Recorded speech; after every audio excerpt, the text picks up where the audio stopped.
Hello friends, இன்னைக்கு நம்ம பார்க்க போகிறது ஜாப்பனீஸ் அனிமி சீரீஸான I'm spider so what season 1 episode 20 தான் இன்னைக்குள்ள வீடியோல பார்க்க போறோம். இந்த அனிமேலையும் சரி, இதுக்கு முன்னாடி நான் போட்டிருந்த அனிமேலையும் சரி, உங்கள நிறைய பேருக்கு டவுட் இருக்கு அப்படின்னு சொல்லி கமெண்ட்ல கேட்குறீங்க. உங்களுக்கு எக்ஸ்பிளைன் பண்றதுக்கு நான் ரொம்பவும் லென்த்தா டைப் பண்ண வேண்டியது இருக்கு. ஆனா அப்படி பண்ணாலுமே உங்களுக்கு புரியுமா அப்படிங்கிறது எனக்கு தெரியல. ஸோ உங்களுக்கு ஏதாச்சும் டவுட் இருந்துச்சு அப்படின்னா நீங்க என்னோட இன்ஸ்டாகிராம் பேஜ்ல போயிட்டு வாய்ஸ் மெசேஜ் அனுப்புனீங்க அப்படின்னா கூட கண்டிப்பா நான் உங்களுக்கு ரிப்ளை பண்ணுவேன். என்னோட எல்லா வீடியோக்கு கீழேயுமே டிஸ்கிரிப்ஷன்ல வந்துட்டு நான் என்னோட இன்ஸ்டாகிராம் லிங்க் கொடுத்துருக்கேன். ஸோ டவுட் ஏதாச்சும் இருந்துச்சு அப்படின்னா இன்ஸ்டாகிராம்ல கேளுங்க.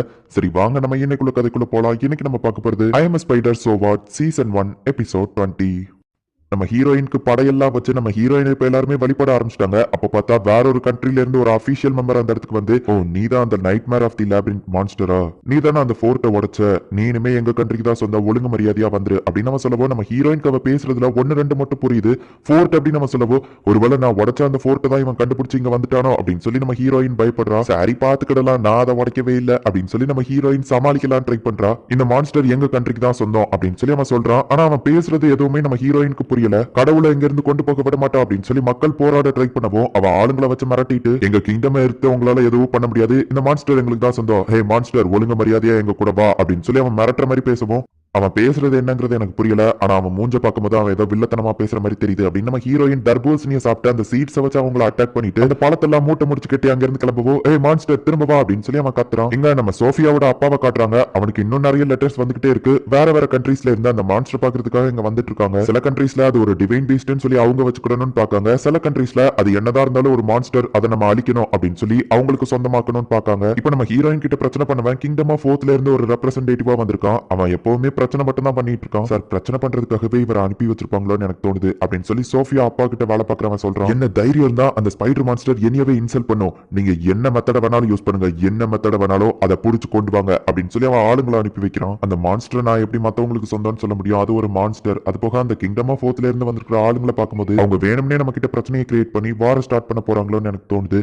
ஆனா கண்டிப்பா நான் அதை நடக்க விட மாட்டேன் அப்படின்னு சொல்லி சோஃபியாவோட அப்பா சொல்றான். அவங்க எல்லாரும் என்ன பண்ணிட்டு இருக்காங்கிறத நம்ம ஹீரோயின் தூரத்துல இருந்து பார்த்துட்டு இருக்கா. அந்த மோசமானவன் எதுக்காக அந்த வேம்பயர் குழந்தையோட வீட்டுல இருக்கான், ஒருவேளை அவன் ஏதாச்சும் நோபல் மன்னா இருப்பானோ அப்படின்னு சொல்லி நம்ம ஹீரோயின் யோசிச்சுட்டு, சரி ஓகே டீமன் லார்ட் இப்ப என்ன பண்ணிட்டு இருக்கான்னு பாப்போம் அப்படின்னு சொல்லி நம்ம ஹீரோயின் பார்த்தா அந்த ஏன்ஷியன் டிராகன் கூட டீமன் லார்ட் சண்டை போட்டுட்டு இருக்கான். எதுக்காக அவ்வளவு ஸ்ட்ராங்கான எர்த் டிராகன் கூட டீமன் லார்ட் சண்டை போட்டுட்டு இருக்கான்னு தெரியல. ஆனா எர்த் டிராகன் நான் உனக்கு தான் சீரப் பண்றேன், எப்படியாச்சும் டீமன் லார்ட் தோக்கடிச்சிரு அப்படின்னு நம்ம ஹீரோயின் பேசிட்டு இருக்கவும் பார்த்தா ஒரு நாள் போர்ட்டல் ஓபன் பண்ணி வந்த அந்த ஆள் இப்ப நம்ம ஹீரோயின் கிட்ட வரான். நான் உங்களை அட்டாக் பண்றதுக்காக வரல, உங்ககிட்ட சில விஷயங்கள் பேசுறதுக்காக தான் வந்திருக்கேன் அப்படின்னு சொல்லி நம்ம ஹீரோயினுக்கு புரியுற லாங்குவேஜ்லயே பேசுறான். நானும் ஒரு அட்மினிஸ்ட்ரேட்டர் தான், என்னோட பேரு கோலி ஜிஸ்டோலியஸ் அப்படின்னு அவன் சொல்லவோ, என்னது சரி என்னமா ஒண்ணு, எதுக்காக இங்க வந்திருக்க அப்படின்னு நம்ம ஹீரோயின் யோசிக்கவும், நான் உங்ககிட்ட ஒரு ரெக்வெஸ்ட் வைக்கிறதுக்காக தான் வந்திருக்கேன், நீங்க டீமன் லார்ட இதுக்கப்புறமா அட்டாக் பண்ணக்கூடாது அப்படின்னு நம்ம சொல்லவோ, என்னது டீமன் லார்ட நான் அட்டாக் பண்ணனா, நான் நினைச்சாலும் அவளை அட்டாக் பண்ண முடியாது, இப்பதான் புரியுது என்னோட பாடி பிரெயின் அவளை அட்டாக் பண்ணிட்டு இருக்குதுல்ல அப்படின்னு சொல்லி நம்ம ஹீரோயின் யோசிக்கிறா. நீங்க என்ன சொல்றீங்க அப்படின்னு சொல்லி அந்த அட்மினிஸ்ட்ரேட்டர் கேட்கவும், நான் கொஞ்ச நாளைக்கு தப்பிச்சு ஓடிக்கிட்டே இருந்தா போதும், என்னோட பாடி பிரெயினே அந்த டீமன் லார்ட கொன்றும்,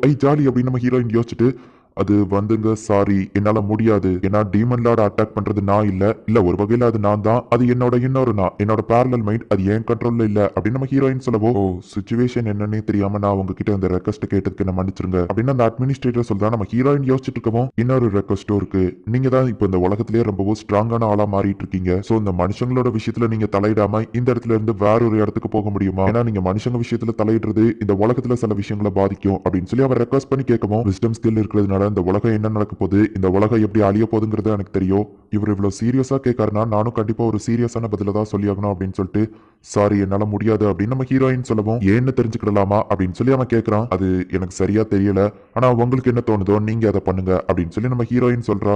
என்கிட்ட ஹானஸ்டா ரிப்ளை பண்ணதுக்கு தேங்க்ஸ் அப்படின்னு சொல்லி அந்த அட்மினிஸ்ட்ரேட்டர் கிளம்பியிருந்தான். டி மட்டும் தான் அட்மினிஸ்ட்ரேட்டரா இருப்பான்னு நினைச்சேன், அப்படின்னா அந்த உலகத்துல நிறைய அட்மினிஸ்ட்ரேட்டர் இருக்காங்க போல, பாவம் அவருக்கும் அட்மினிஸ்ட்ரேட்டரா நிறைய இந்த உலகத்துல வேலை இருக்கு போல அப்படின்னு சொல்லி நம்ம ஹீரோயின் ரெஸ்ட் எடுக்கலாம் போனா நம்ம ஹீரோனை யாரோ அட்டாக் பண்றாங்க. பார்த்தா அந்த ஓத் கண்ட்ரியோட ரெப்ரசன்டேட்டிவ் அனுப்பி வச்ச ஆளுங்க தான், அவங்க எல்லாரையுமே நம்ம ஹீரோயின் கொன்றுதா. இதுக்கு காரணம் அந்த ரெப்ரசன்டேட்டிவ் தான் அப்படிங்கறது நம்ம ஹீரோயின் கண்டுபிடிச்சு அந்த ஓத் கண்ட்ரியோட ரெப்ரசன்டேட்டிவ தூரத்துல இருந்து ஈவிலையை யூஸ் பண்ணி கொன்றுதா. அவன் சோஃபியாவோட வீட்டுக்குள்ள இருக்கும்போது இறந்து போயிருந்தான், என்கிட்ட பிரச்சனை பண்ணா இதாண்டா கதி அப்படின்னு சொல்லி நம்ம ஹீரோயின் தூங்கிருந்தா. அவருக்கு எந்த ஒரு காயமுமே இல்ல, திடீர்னு அவர் இறந்து போயிட்டாரு. கண்டிப்பா இது அந்த ஸ்பைடர் மான்ஸ்டரோட வேலை தான். அந்த ஸ்பைடர் மான்ஸ்டர் எதுக்காக இப்படி எல்லாம் பண்ணுதுன்னு எனக்கு தெரியல. ஆனா நம்ம கண்ட்ரில வந்து ஓத் கண்ட்ரில இருக்கிற ரெப்ரசன்டேட்டிவ் இறந்து போனதுனால அவங்க நம்ம மேல வார் ஸ்டார்ட் பண்ணதான் ட்ரை பண்ணுவாங்க அப்படின்னு சோஃபியாவோட அப்பா வருத்தப்படவும், அவன் கூட இருக்கிற செக்யூரிட்டி, ஓத் கண்ட்ரியோட படைபலம் ரொம்பவுமே கம்மியானது. கண்டிப்பா அவங்க நம்ம கிட்ட வார் ஸ்டார்ட் பண்ணணும்னு ட்ரை பண்ண மாட்டாங்க.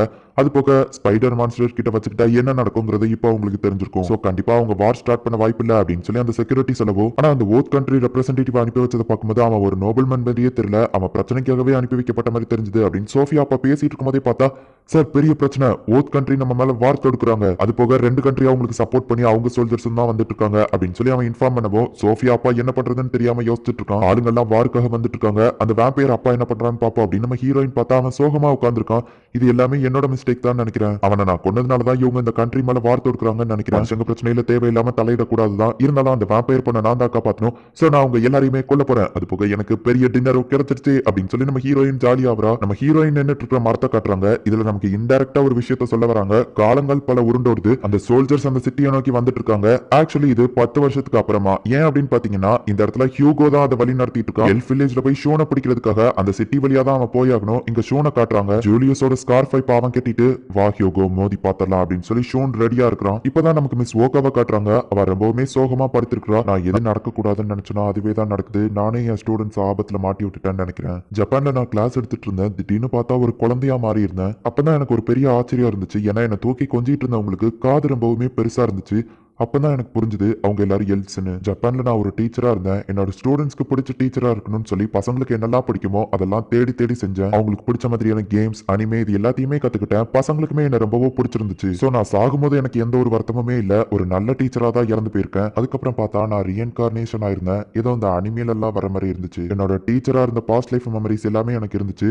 ஒரு டீச்சரா என்னோட ஸ்டூடெண்ட்ஸை ப்ரொடெக்ட் பண்ண வேண்டியதுதான் என்னோட கடமை. என்கிட்ட மட்டும் தனியா ஒரு ஸ்கில் இருந்துச்சு, அதுக்கு பேர் தான் ஸ்டூடெண்ட் ராஸ்டர். என்னோட எந்த ஸ்டூடெண்ட்ஸ்லாம் ரீஎன்கார்னேஷன் ஆயிருக்காங்க, அவங்க இப்போ எங்க இருக்காங்க, அவங்களோட பிரசன்ட் பாஸ்ட் ஃபியூச்சர் எல்லாத்தையுமே என்னால தெரிஞ்சுக்கிட முடியும். அப்படி நான் என்னோட ஸ்டூடெண்டோட ஃபியூச்சரை பார்த்ததுல அவங்க எல்லாருமே எப்ப இறந்து போவாங்கிறது எனக்கு தெரிஞ்சது. என்னோட ஸ்டூடெண்ட்ஸ் நான் எப்படியாச்சும் காப்பாத்தணும்னு நினைச்சேன் அப்படின்னு சொல்லி மிஸ் யோகா யோசிக்கிறா. டெலபதி ஸ்கில்லாவா வாங்குறா. காப்பாத்துங்க காப்பாத்துங்க அப்படின்னு அவ டெலபதி மூலியமா சொல்லவோ ஃபட்டிமஸ்க்கு அது கேக்குது. அவன் அந்த இடத்துக்கு வந்து பாக்குறான். அந்த டைமிங்ல எனக்கு வேற யார்கிட்ட ஹெல்ப் கேட்கறதுன்னு தெரியல. டெலபதி மூலியமாவே நான் டீச்சர், ரீஎன்கார்னேஷன், என்னோட ஸ்டூடெண்ட்ஸ் ஆபத்துல இருக்குது எல்லாத்த பத்தியுமே ஃபட்டிமஸ் கிட்ட சொன்னேன்.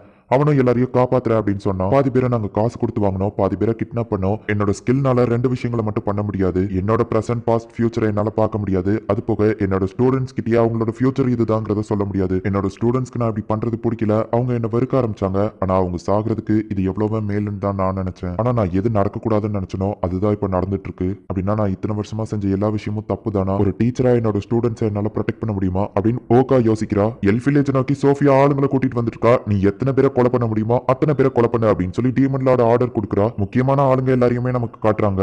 விளையாட்ட ஆரம்பிக்க வேண்டிதான் அப்படின்னு சொல்லி டீமன் லார்ட் வில்லத்தனமா சிரிக்கிறா. எந்த இடத்துலயே இந்த எபிசோட் முடியுது. ஆக்சுவலி மிஸ் ஓகா வந்துட்டு நல்லது பண்ணணும் அப்படின்னு சொல்லி தான் நினைக்கிறா. ஆனா அவளோட ஸ்டூடெண்ட்ஸ் எல்லாருமே முக்காவாசி பேர் எல்ஃப் வில்லேஜ்ல இறந்து போயிருவாங்க, அதுவும் 15 வயசுல இறந்து போயிருவாங்க அப்படின்னு சொல்லி போட்டிருக்கு. பாதி பேர் அதுக்கு முன்னாடியே இறந்து போயிருவாங்க அப்படின்னு சொல்லி போட்டிருக்கு. அவங்க எல்லாரையுமே அவ காப்பாத்தணும்னு நினைச்சுதான் அந்த இடத்துல கூட்டிட்டு வந்து வச்சிருக்கா. ஆனா அந்த ஸ்டூடெண்ட்ஸ் கிட்ட இந்த ரீசனுக்காக தான் அவங்களை இங்க கூட்டிட்டு வந்திருக்கா அப்படிங்கிற விஷயத்த அவளால சொல்ல முடியாது. அப்படிங்கிறதுனாலதான் அந்த ஸ்டூடெண்ட்ஸ் எல்லாருமே அவளை வெறுக்கிறாங்க. ஆனா மிஸ் ஓகா ரொம்பவுமே நல்லவா தான். அவ அந்த ஸ்டூடெண்ட்ஸை காப்பாத்தணும் அப்படிங்கிறதுக்காக தான் அவங்களை கடத்தி அந்த எல்ஃப் வில்லேஜ்ல சேஃபா வச்சிருக்கா. ஸ்டூடெண்ட் ராஸ்டர்ங்கிற ஸ்கில் இருக்கிறதுனால ஓகா வந்துட்டு எந்தெந்த ஸ்டூடெண்ட் எந்த பிளேஸ்ல இருக்காங்க, அவங்களுக்கு என்ன நடக்க போகுது, இப்ப என்ன பண்றாங்க, அவங்களுக்கு ஃபியூச்சர்ல என்ன நடக்க போகுது, எல்லா விஷயங்களுமே தெளிவா தெரியும். சோ அந்த ஸ்கில்லை யூஸ் பண்ணி தான் மிஸ் ஓகா எல்லா விஷயங்களுமே தெரிஞ்சுக்கிட்டா.